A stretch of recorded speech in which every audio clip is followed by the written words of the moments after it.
Hi, my name is Gerhard Schwartner and welcome to Selling Power TV. Today we have the great pleasure of meeting with Nigel Green, and he is a very unique consultant that teaches sales leaders how to achieve excellence.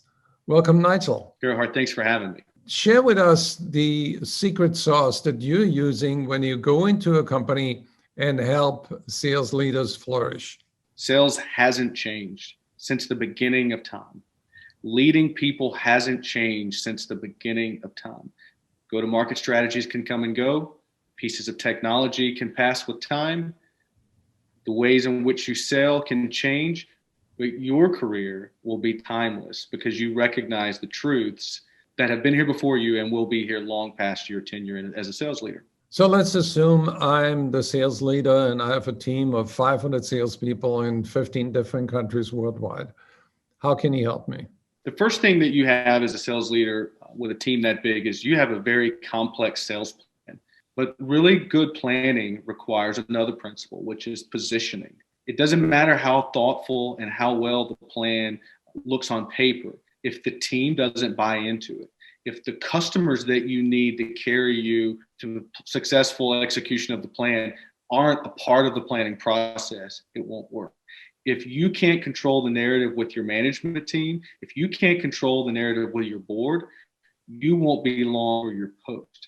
So these are a couple of examples of timeless truths that I think really good sales leaders that hit their number year in and year out understand what they are, and they're able to handle the noise that comes with shifts in the market, shifts in macro changes, competitor shifts, product placement shifts, and they're able to adapt, and they see success year in and year out.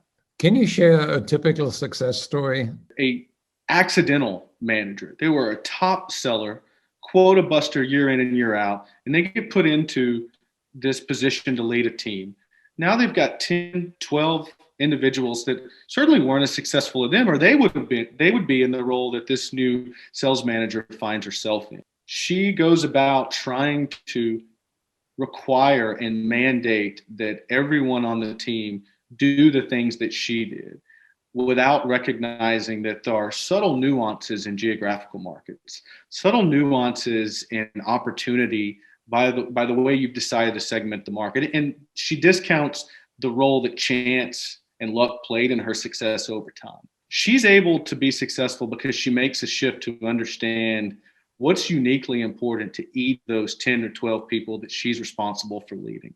She recognizes that her role is to no longer be solely responsible for the number, but to understand how to attach something that's meaningful in the lives and careers of the 10 to 12 people that work for her and use that as ammunition to help them be successful and hit that number year in and year out. Describe the composition of a mindset of the very successful sales leader. The most important concept in the mindset of a successful leader is this sense of humility. Humility, not in the egoic sense of I don't have to assert to you everything I know, but humility in the sense of empathetic listening, curiosity, recognizing that as you get higher in an organization, you are less likely to hear the truth as it really exists. So the extent to which you can go in open-minded, ask really creative questions that create safe space to get the real truth and hear it from different perspectives. And then when you start to hear those truths show up at different layers in the organization or different sources outside of the organization, to synthesize them in an objective way. Nigel, tell us a little bit about your new book called Revenue Harvest. Yeah, so in 2018, I moved out of a busy city, Nashville, Tennessee, and moved to a farm about an hour north of the town.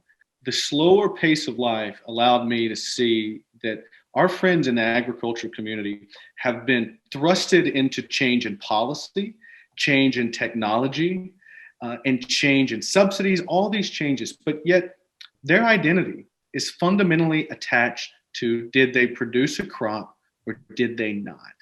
And I realized, wow, that's really the role of a sales leader. Despite all these things I can't control, bad positioning in the marketplace, competitive pressure, not enough talent. If I don't hit my number, I won't be a sales leader. So I interviewed some of these farmers and I said, how is it?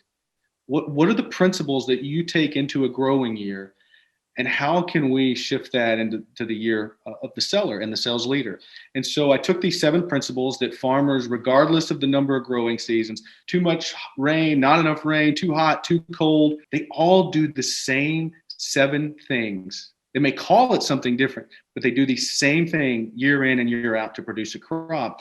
And I just overlaid that on the job of the frontline sales leader, whether it's a CEO or whether you're the VP of sales. It's a lens through which to look at the way you're looking at your upcoming selling year. And if you're not doing all of these 7 things, you run the risk of middle of the year waking up and saying, we're in big trouble. Where can people find you? On LinkedIn, or you can go to my website, nigelgreen.co. And I think if sales leaders understand these principles, apply them to their craft, they'll be successful year in and year out. Well, thank you, Nigel. I look forward to our next conversation. Likewise.